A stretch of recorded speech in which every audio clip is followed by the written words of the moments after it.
हम आइल बानी छपरा से 25 किलोमीटर दूर जौन मढ़ावरा जगह बा। वो चीनी मिल में, जहाँ पर चीनी मिल और मोटम दोनों साथ साथ बनत रहे। 1904 में ई मिल के स्थापना भई रहे। हम वो जगह आइल बानी जहाँ ये अरबों खरबों के संपत्ति रहे। आज रो लोगन के सामने देखतनी सब बिखरल पड़ल बा। ठीक बा। एमे कम से कम वो बेरा 5000 आदमी के में रोजगार रहे। तो ई सब बिखरल पड़ल बा। और देखी ये सामने ई सब में चीनी के गन्ना के में पेराई होके देखी कितना खंडहर हो चुकल बा। तो अब आज की स्थिति ई बा, ये खंडहर बोले से समझी जे बिहार का पहलका चीनी मिल मढ़ावरा में उपस्थित रहे। आज ई सब खंडहर के खंडहर पड़ल बा। वो बेरा में 5000 आदमी के रोजगार मिले।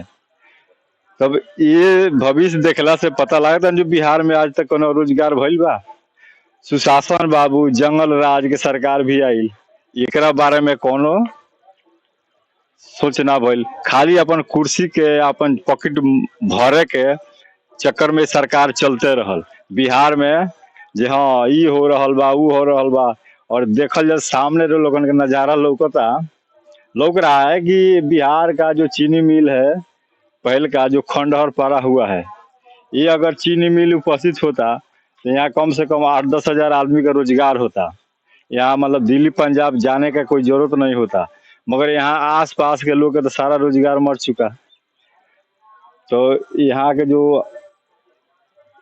बिहार का जो मान लीजिए सरकार है, इस बारे में रोजगार के बारे में चिंता तो करती नहीं है। बस कुर्सी बचाओ, कुर्सी हटाओ। लोग आया करते थे और रुका करते थे। चलिए, क्या इसे चीनी मिल को चालू करने की कोशिश नहीं की गई? और स्थानीय जो सांसद है, अब भी कोई सी राजनीतिक पार्टी को भी दोष कैसे दें? क्योंकि यहाँ के स्थानीय सांसद मेरे ख्याल से भारतीय जनता पार्टी के हैं और जो यहाँ के विधायक है वो राष्ट्रीय जनता दल के, ऐसे ही है। देखिए, कहने का मतलब है ना सांसद ना विधायक, दोनों के बीच कॉम्बिनेशन ना रहना भी एक बड़ा मुद्दा है यहाँ के लिए। कभी सांसद की उदासीनता तो कभी विधायक की उदासीनता। किसी भी जनप्रतिनिधि के द्वारा इस मामले को उठाया ही नहीं गया। अगर इसे सही से उठाया गया होता तो आज यह मिल इस तरह वीरान नहीं पड़ा होता। इसे चालू करने के लिए 2 बार कोशिश की गई। 2 उद्योगपतियों ने खरीदा, एक बार 98 और 99 में और 2005 में। लेकिन क्यों चालू नहीं हुआ? तब भी क्यों नहीं चालू हुआ? देखिए, चालू ना होने के पीछे बहुत से कारण है। एक तो यहाँ अगर कोई बाहरी पार्टी आई भी इसे चालू करने के लिए, उसके ऊपर भी दबाव दिया गया, कमीशन दो हमको, हम ये करने वाले हैं, हम वो करेंगे। तब जाकर के यहाँ जो भी हमारे किसान भाई थे मायूस हो चले थे। समय पर गन्ने के उगाही का पैसा न मिलना, खेती से सही फसल का ना होना, ऐसे बहुत से कारण है कि यह मिल नहीं चालू हो पाया। अगर आज भी सरकार अगर इस दिशा में काम करे तो निश्चित रूप से 1000 परिवार के लोगों का पेट जरूर भर सकेगा। कहा जाता है कि जब ये चीनी मिल चला करता था तो जब शाम को यहाँ से वर्कर्स की छुट्टी हुआ करती थी तो यहाँ के आसपास के जितने सड़क है वो भर जाया करते थे। और मतलब काफी ही एक माहौल होता था इस तरीके का कि वहाँ चलने के लिए जगह नहीं होता था और आसपास के हजारों लोगों का यहाँ पेट पलता था। सिर्फ आसपास के लोगों का नहीं, दूसरे प्रदेश से भी लोग यहाँ काम करने आया करते थे। अब जिसे इसे 2 बार चालू करने की कोशिश किया गया, लेकिन जिन लोगों ने इसे चालू नहीं होने दिया उनकी वजह से नुकसान तो यहाँ का अल्टीमेटली यहाँ के लोगों के, यहाँ के जो स्थानीय निवासी है उनका ही हुआ। अगर ये चालू हो गया होता तो कितने लोगों को फायदा होता, कितने लोगों को रोजगार मिलता। अभी के हालात में जो स्थानीय सांसद है, विधायक है, यहाँ उस इस दिशा में इसे चालू कराने के लिए कोई कोशिश नहीं कर रहे हैं। और जब मैं आपको अंदर की वीडियो दिखा रहा था, अंदर जाकर मैंने एक एक चीज दिखाई तो वहां आप लोगों ने देखा कैसे इसके एक एक कल पुर्जे को काट करके तोड़ करके चोर ले गए हैं। ईंटें तक, इसकी दीवार तोड़ करके ईंटें तक लोग उठा कर ले जा रहे हैं। तो कहीं ना कहीं अपने आप में सरकार की उदासीनता की वजह से यह अपना अस्तित्व खो रहा है और पतन का कारण बन रहा है। अभी आप जो यहाँ का जो चुनाव चल रहा है, अभी सांसद का जो चुनाव है, जो पीएम के इलेक्शंस के लिए लोकसभा का चुनाव जो चल रहा है, क्या ये मिल यहाँ के स्थानीय लोगों के बीच ये चीनी मिल यहाँ मुद्दा है या नहीं है? देखिए, अब यह मुद्दा नहीं रह गया है। कारण कि लोग भी जान चुके हैं कि यह मिल अब दोबारा चालू होने की स्थिति में नहीं है। यहाँ के जितने भी बड़े बड़े पार्ट्स पुर्जे थे काटकर स्थानीय लोगों के द्वारा बेच दिए गए।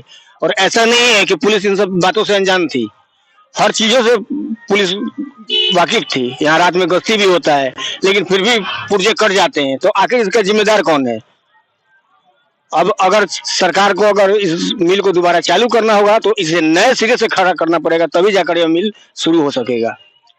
हाँ, ये बात इनकी सही है कि आखिर जिम्मेदार कौन, चाहे वो इस मिल की बर्बादी का कारण हो, इस मिल के कल पुर्जे के तोड़ने का कारण हो, बिक्री करने का कारण हो, या इस मिल को 2 बार चालू करने की कोशिश की उसको चालू नहीं होने देने का कारण हो, इसका जिम्मेदार कौन। पहले ये बोला जाता था कि जंगल राज है, उसके बाद सुशासन बाबू का राज आया।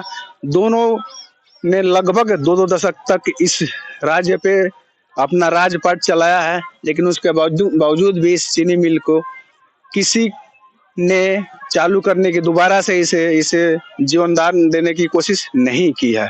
तो इसका जिम्मेदार कौन है, क्यों है और क्या हो रहा है। कुल मिलाकर बात यही है, बिहार के भूत ने बिहार के वर्तमान को खराब कर दिया। तो इनके बिहार का जो भविष्य है, जो बिहार का आने वाला भविष्य है और वर्तमान, इसको कौन सुधारेगा, कौन देखेगा, कौन ठीक करेगा। सरकारें आती जाती रहेंगी, बदली होती रहेंगी, एक दूसरे पर आरोप प्रत्यारोप लगते रहेंगे, लेकिन इसे सुधारेगा कौन, इसे देखेगा कौन, इसे ठीक कौन करेगा।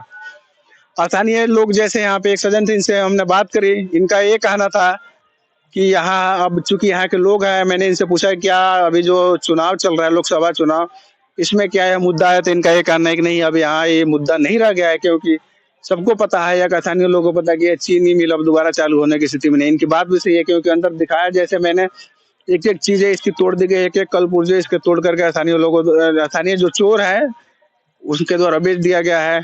जो यहाँ के पुलिस प्रशासन है, प्रशासनिक जो है, उनकी भी कोई जवाबदेही नहीं है। अगर वो देख रेख करते सही से तो ऐसी चीजें नहीं होती। उसके बावजूद भी ये सारी चीजें हो रही है, सारा चीज चोरी हो रहा है, टूट फूट हो रहा है, तो इसका नुकसान तो हो ही रहा है। अल्टीमेटली यहाँ के स्थानीय लोगों को ही हो रहा है।